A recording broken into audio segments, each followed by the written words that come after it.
احمد رضا بریلوی پہلا مسلم سائنسدان جس نے 8 سال کی عمر میں پہلی کتاب بزبان عربی شرح ہدایت النحو لکھی، جو اس صدی کی سب سے بہترین IQ ظاہر کرتی ہے۔ احمد رضا بریلوی پہلا مسلم سائنسدان جس نے 30 سال کی عمر میں میڈیکل ایمبرولوجی کے حوالے سے قرآنی آیات فی ظلمات ثلاث بیان کی، اور 30 سال ہی کی عمر میں میڈیکل فزیولوجی سے متعلق خوبصورت تحقیق انیق فرمائی، جو جدید میڈیکل ریسرچ سے مطابقت رکھتی ہے۔ احمد رضا بریلوی پہلا مسلم سائنسدان جس نے 1896 میں بر صغیر پاک و ہند میں سب سے پہلے اپنی کتاب السمسام میں الٹرا ساؤنڈ مشین کا فارمولا نظریہ روشنی لائٹ تھیوری کی بیس پر پیش کر کے سائنسی دنیا میں سبقت حاصل کر لی۔ یہ بحث آج کل پائزو الیکٹرک فینومینن کہلاتی ہے۔ احمد رضا بریلوی پہلا مسلم سائنسدان جس نے سب سے پہلے 1896 میں اپنی کتاب السمسام میں ٹوپولوجی سے متعلق تھیوری پیش کی۔ بعد میں 1905 میں اپنی کتاب الدولۃ المکیہ میں گفتگو کر کے سبقت حاصل کر لی، جبکہ یہ علم پاک و ہند میں 1968 میں متعارف ہوا۔ احمد رضا بریلوی پہلا مسلم سائنسدان و طبیب جس نے جذام لیپروسی سے متعلق 1908 میں 32 صفحات پر مشتمل اپنی تصنیف الحق المشتلہ تحریر فرما کر اسلامی نظریہ غیر متعدی نون کمیونیکیبل پیش کر کے اسلام کی برتری سپریمیسی آف اسلام کو ثابت کیا، جس کی تائید آج کی میڈیکل سائنس نے بھی کر دی۔ احمد رضا بریلوی پہلا مسلم سائنسدان و طبیب جس نے طاعون پلیگ بیماری سے متعلق اپنی تصنیف مقامع الحدید میں اسلامی تحقیق کی ایسی وضاحت فرمائی جسے میڈیکل سائنس خراج تحسین پیش کرتی ہے۔ احمد رضا بریلوی پہلا مسلم سائنسدان جس نے صوتیات ساؤنڈ سے متعلق ماڈرن کمیونیکیشن سسٹم کے بنیادی اصول پر فکری بحث کو تجربات سے ثابت کیا، اور 1909 میں اپنی تصنیف الکشف الشافیہ گرامو فون پر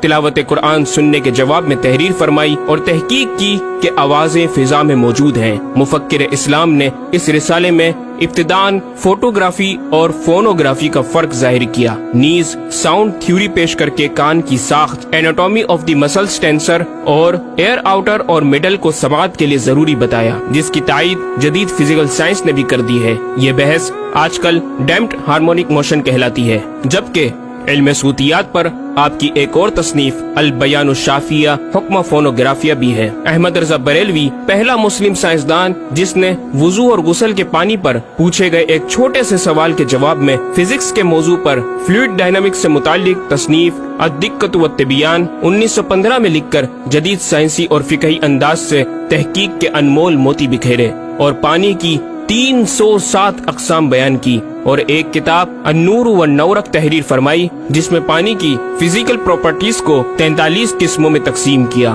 اس طرح پانی کی کل 350 اقسام کا بیان ہوا۔ یہ بیان صرف اعداد میں نہیں بلکہ ہر ایک قسم کا نام اور اس کا شرعی حکم بھی بیان فرما کر اور ان پر بحث کر کے ماہرین کو ورطۂ حیرت میں ڈال دیا۔ احمد رضا بریلوی پہلا مسلم سائنسدان جس نے 1335 ہجری میں منرل فزکس کے تحت تیمم کے مسائل پر مٹی اور پتھر اسٹونز کی تحقیق فرما کر ایک کتاب المطر السعید تصنیف فرمائی، جو کائنڈز آف منرلز پر تحقیق کرنے والوں کے لیے ایک بہترین گائیڈ ہے۔ امام نے اپنی اس کتاب میں زمین کی اجناس منرلز کی 311 اقسام گنوانے کے بعد لکھا، یہ 311 چیزوں کا بیان ہے۔ 181 سے تیمم جائز، جن میں 74 منصوص اور 107 زیادات فقیر ہیں، اور 130 سے ناجائز، جن میں 58 منصوص اور 72 زیادات فقیر۔ ایسا جامع بیان اس تحریر کے غیر میں نہ ملے گا، بلکہ زیادات درکنار اتنے منصوصات کا استخراج بھی سہل نہ ہو سکے گا۔ احمد رضا بریلوی پہلا مسلم سائنسدان جس نے سب سے پہلے 1919 میں ایٹمی پروگرام کا قرآنی تصور ومزقناہم کل ممزق، اور ہم نے اسے پارا پارا کر دیا سے استنباط کر کے اپنی کتاب الکلمۃ الملہمہ میں نظریہ ایٹم بیان کیا، اور جے تھامس کے نظریات کی تائید کی اور دلائل عقلیہ سے پہلے آیات قرآنیہ پیش کی، اور امریکہ میں جوہری توانائی کے کام کا آغاز کرنے والے پروفیسر البرٹ آئنسٹائن اور لندن کی ملکہ این سے سر کا خطاب پانے والے مشہور سائنسدان نیوٹن کے خیالات کا 5 دلیلوں سے رد کیا، اور اپنی تحقیق میں ایٹمی نظریے سے متعلق طویل گفتگو کی اور غلبہ اسلام کی حقانیت کو ثابت کر کے مفکروں مدبروں کو دعوت فکر دی۔ احمد رضا بریلوی پہلا مسلم سائنسدان جس نے زمین کے ساکن ہونے کے حوالے سے 1919 میں 4 فکر انگیز کتب تحریر فرمائی اور 115 دلائل سے یہ ثابت کیا کہ زمین ساکن ہے اور سورج سمیت تمام سیارے اس کے ارد گرد گھوم رہے ہیں۔ Ahmad Raza Barelvi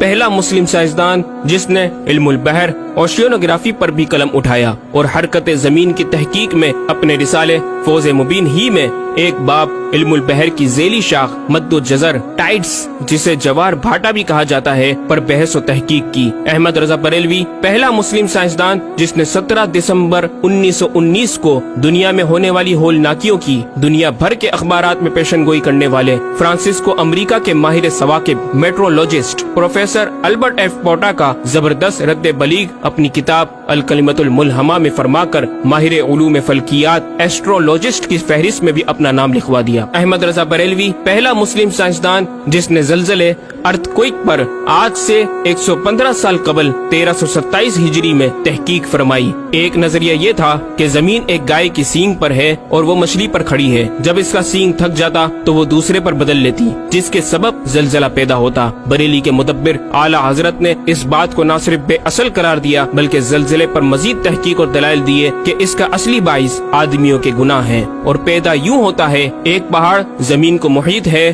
oceanic and continental crust کی تہ ہے اور اس کے ریشے کرسٹ کی روٹس زمین کے اندر سب جگہ پھیلے ہوئے ہیں جیسے بڑے درخت کی جڑیں۔ جس زمین پر معاذ اللہ زلزلے کا حکم ہوتا ہے وہ پہاڑ اس جگہ کے ریشے روٹس کو جنبش دیتا ہے، زمین ہلنے لگتی ہے۔ مزید امام احمد رضا نے ارتھ کوئک انٹینسٹی آف میگنیٹیوڈ سے متعلق بھی گفتگو فرمائی۔ احمد رضا بریلوی پہلا مسلم سائنسدان جس نے اپنے فتاوی میں اوزان و پیمائش ویٹس اینڈ میجرمنٹس کے اسلامی نظام سسٹم کی روشنی میں بے شمار کیلکولیشن سے مسائل کے حل تلاش کیے اور زبردست ریاضیاتی تجزیوں کی بنیاد پر بریلی کے بوریا نشین کی تحقیقات اور مباحث بڑی محیر عقول ہیں۔ احمد رضا بریلوی پہلا مسلم سائنسدان جس نے ریاضی، میتھمیٹکس، الجبرا اور علم ہندسہ، جیومیٹری، علم مثلث، ارثمیٹکی، لوگرثم اور علم ہیت پر تقریباً 40 کتب تحریر فرمائی جو تخلیقی کاوشوں سے فکری زاویے بیان کر کے ماہرین کو دعوت تحقیق دے رہی ہیں۔ علم لوگرثم اور علم مثلث کروی، اسفیریکل ٹریگنومیٹری کے اصول و قواعد اور دلائل و براہین سے سمت قبلہ سے متعلق اپنے وقت میں پیش آنے والے مسائل پر ایک کتاب ہدایت المتعال اور کشف العلہ تحریر فرمائی اور تحقیق برجندی کی تائید کی اور جہت قبلہ پر لکھا کہ سوا گنتی کے 2-4 نادر مقاموں کے جو شاید آباد بھی نہ ہو بلکہ غالباً سمندر میں پڑے جن کا قبلہ نقطہ اعتدال ہو۔ بریلی کے ایک چھوٹے سے قصبے میں بیٹھا یہ مفکر و مدبر دنیا کے 2-4 مقامات کی طرف اشارہ کر رہا ہے جو مغربین یا مشرقین جہت قبلہ سے خارج ہیں۔ ان مقامات میں سے چند کو آج محققین نے جانا کہ وہ روس کا ایک دلدلی علاقہ، گرین لینڈ کی آخری جنوبی سرحد بحر ظلمات کی گہرائی، آسٹریلیا کے جنوبی جزیرے ہوبارٹ کا وہ سمندری علاقہ جسے برف کا سمندر کہا جاتا ہے، اور چوتھا ارجنٹینا کا وہ سمندری علاقہ جسے ڈریگ واٹر وے کا نام دیا گیا ہے۔ احمد رضا بریلوی پہلا مسلم سائنسدان جس نے علم توقید پر گرا قدر کام چھوڑا۔ اپنے وقت کے اس مجدد کو اس فن میں اس قدر کمال مہارت حاصل تھی کہ آپ اپنے ایجاد کردہ قواعد کے ذریعے یہ معلوم کر لیتے تھے کہ کس وقت آفتاب طلوع کرے گا اور کس وقت غروب۔ آپ کی فن توقید میں 19 کے قریب شاہکار کتابیں ملتی ہیں۔ احمد رضا بریلوی پہلا مسلم سائنسدان جس نے اس دور کے مطابق ایک عظیم اسلامی معاشی منصوبہ اور اقتصادیات پر کفل الفقی الفاہم اور تدبیر فلاح و نجات تحریر فرمائی اور مزید رسائل و نکات اکنامک کانسیپٹس کی تحریر کیے جو 100 سال بعد آج بھی اور آئندہ کئی صدیوں تک کارآمد ثابت ہو سکیں گے۔ احمد رضا بریلوی پہلا مسلم سائنسدان جس نے آج سے کئی سال قبل ایک جامع و پر اثر تعلیمی منصوبہ پیش کیا۔ آپ نے ایجوکیشن اینڈ ریسرچ سسٹم متعارف کروایا جس میں تعلیمی سسٹم پر آپ کا 10 نکاتی ایجنڈا آب زر سے لکھنے کے قابل ہے، ایک کاش کہ ہم تکمیل بھی کر دیں۔ احمد رضا بریلوی پہلا مسلم سائنسدان جس نے انعطاف نور، ریفلیکشن آف لائٹ کی تھیوری کی وضاحت پریکٹیکل کے ذریعے اس وقت فرمائی جب علی گڑھ یونیورسٹی کے وائس چانسلر جناب ڈاکٹر سر ضیاء الدین احمد نے امام کی چوکھٹ کو دستک دے کر دریافت کیا کہ حضور اس کا کیا سبب ہے کہ آفتاب حقیقتاً طلوع نہیں ہوا مگر ایسا معلوم ہوتا ہے کہ طلوع ہو گیا۔ محلہ سوداگران کی چھوٹی سی گلی میں رہائش پذیر دین کے اس امام نے ڈاکٹر سر ضیاء الدین کو انعطاف نور ریفلیکشن آف لائٹ کے تعلق سے پریکٹیکل و تجربہ کے ذریعے ایسی رہنمائی فرمائی کہ ڈاکٹر صاحب نے اس بات کا اعتراف کیا اور کہا کہ میرے سوال کا جواب بہت مشکل اور ناقابل حل تھا اور اس سلسلے میں جرمنی جانے والا تھا، لیکن آپ نے فی البدی حل کر دیا۔ صحیح معنوں میں یہ ہستی نوبل پرائز کی مستحق ہے۔ ہوا تھی گو تند و تیز لیکن چراغ اپنا جلا رہا تھا، وہ مرد درویش جس کو حق نے دیے تھے انداز خسروانہ۔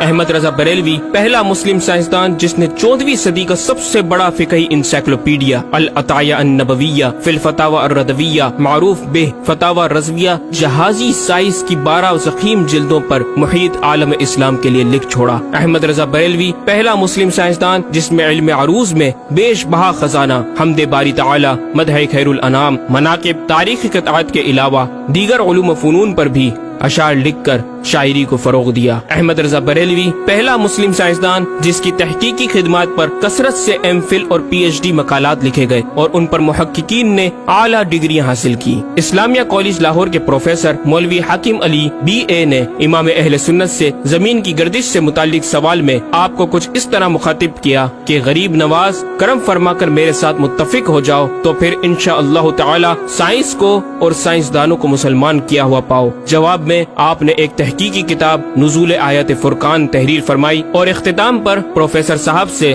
مخاطب ہو کر بڑی محبت سے دل پذیر اور ایمان افروز تعلیم تلقین فرمائی۔ فرماتے ہیں محب فقیر سائنس یوں مسلمان نہ ہوگی کہ اسلامی مسائل کو آیات و نصوص میں تعویلات دور ازکار کر کے سائنس کے مطابق کر لیا جائے۔ یوں تو معاذ اللہ اسلام نے سائنس قبول کی نہ کہ سائنس نے اسلام۔ وہ مسلمان ہوگی تو یوں کہ جتنے اسلامی مسائل سے اسے خلاف ہے سب میں مسئلہ اسلامی کو روشن کیا جائے، دلائل سائنس کو مردود و پامال کر دیا جائے، جا بجا سائنس ہی کے اقوال سے اسلامی مسئلے کا اثبات ہو، یوں قابو میں آئے گی۔ اور یہ آپ جیسے فہیم سائنسدانوں کو بِإِذْنِهِ تعالی دشوار نہیں۔ الغرض صرف یہ ایک احمد رضا ہی نہیں، مسلمانوں کی علمی خدمات کی ایک طویل داستان ہے جسے بیان کیا جائے تو کئی ضخیم کتابیں تیار ہو جائیں اور یہ ثابت کرنا آسان ہو جائے کہ آج سائنس کے جن نظریات کو اہل مغرب کی تحقیقات سمجھا جاتا ہے دراصل عہد قدیم کی کاوشوں کا نتیجہ ہے جو تمام ممالک اسلامیہ میں پھیلے ہوئے ہیں۔ خود اہل یورپ نے بھی اس حقیقت کا بارہا اعتراف بھی کیا۔ یہ الگ بات ہے کہ ہم مسلمان اپنے ورثے کو بلا بیٹھے اور اپنی ہی چیزوں کو دوسروں سے مستعار سمجھنے لگے۔ شاعر مشرق ڈاکٹر اقبال نے کس دکھ کے ساتھ اس طرف اشارہ کیا، مگر وہ علم کے موتی کتابیں اپنے آبا کی، جو دیکھیں ان کو یورپ میں تو دل ہوتا ہے سی پارا۔ ناظرین کرام، اس مکمل ڈاکیومنٹری گفتگو میں اعلیٰ حضرت امام اہل سنت مجدد دین و ملت کا اپنا لکھا ہوا یہ شعر آپ کی ذات و صفات کا احاطہ کرتا نظر آتا ہے کہ انہیں جانا انہیں مانا نہ رکھا غیر سے کام، انہیں جانا انہیں مانا نہ رکھا غیر سے کام، للہ الحمد میں دنیا سے مسلمان گیا۔